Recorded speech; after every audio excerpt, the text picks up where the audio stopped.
Example 1. Factorise fully. Part 1, x to the power 4 minus y to the power 4.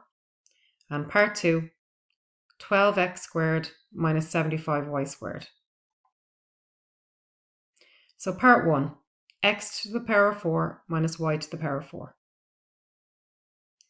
So hopefully you can notice that we can rewrite our expression as the difference of two squares.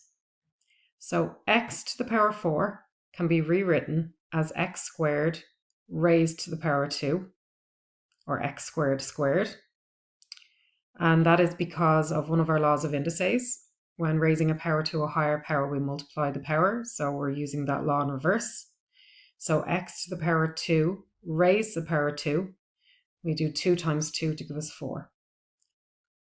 And likewise, y to the power 4 can be rewritten as y squared raised to the power of 2. So now we have it in the format of the difference of two squares. So we open up our two sets of brackets and we have a plus in the front in one of them and a minus in the other. It doesn't matter if the plus is in the front or the plus is in the back. It doesn't matter which way you do it. But there has to be a plus in one of them and a minus in the other. So we take our first term there. So x squared raised to the power 2. And we're going to square root it. And the square root and the outside squared will cancel, leaving us with x squared. And that goes in the front of both brackets. Then we take our second term, so y squared raised to the power 2. We put a square root in front of it. The square root and the outside squared will cancel, leaving us with y squared, which we put in the back of our brackets. So then you might notice that we have another difference of two squares here. So we can further factorize. So we have x squared minus y squared, which we're going to factorize by the difference of two squares. So we have our two sets of brackets. One has a plus, one has a minus. So we're going to take the first term, which is x squared. We're going to square root it to get x. So that goes in the front of both brackets. And then we take the second term, which is y squared. And we square root that. And we get y. And that goes in the back of both brackets. And then we just bring down the x squared plus y squared. Okay, so part 2, we have 12x squared minus 75y squared.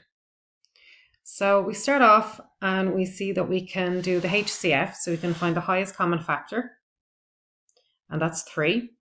So 12x squared divided by 3 is 4x squared, and minus 75y squared divided by 3 is minus 25y squared.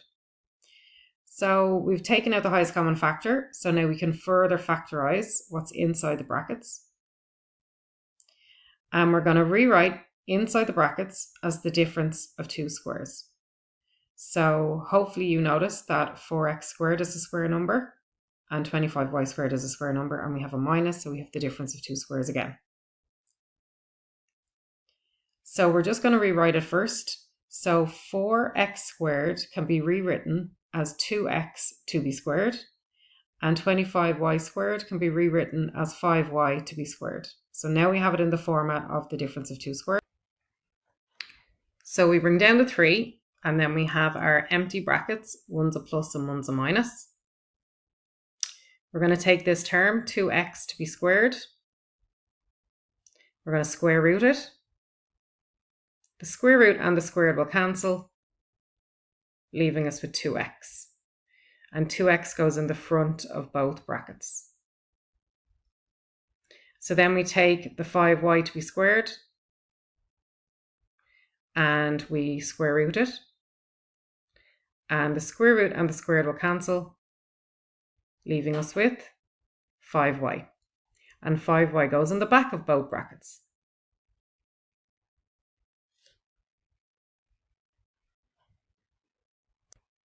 So here's our answer, 3 times 2x plus 5y plus 2x minus 5y. Example 2, simplify. X squared minus 9y squared divided by 3x plus 9y. So the top of our fraction, our numerator, is x squared minus 9y squared. So hopefully you notice that this is the difference of two squares, or can be factorized by the difference of two squares. So we're going to rewrite it. So x squared gets rewritten as x to be squared and 9y squared as 3y to be squared. So then we can have our two sets of brackets, one's a plus, one's a minus. The square root of x squared, the square root and square root will cancel. So we're left with x, which goes in the front of both brackets. And then we're going to square root the second term. So the square root of 3y to be squared, the square root and the square root will cancel, leaving us with 3y, which goes in the back of both brackets. So we have factorized our numerator. So we can rewrite the numerator as x plus 3y times x minus 3y. And then our denominator can also be factorized. So we have 3x plus 9y. So we can use the HCF method here. So 3 is our highest common factor. So we get 3 times x plus 3y. And then we notice that we have a common factor above and below the line. So we can cancel them. And we simplify, and we are left with x minus 3y over 3.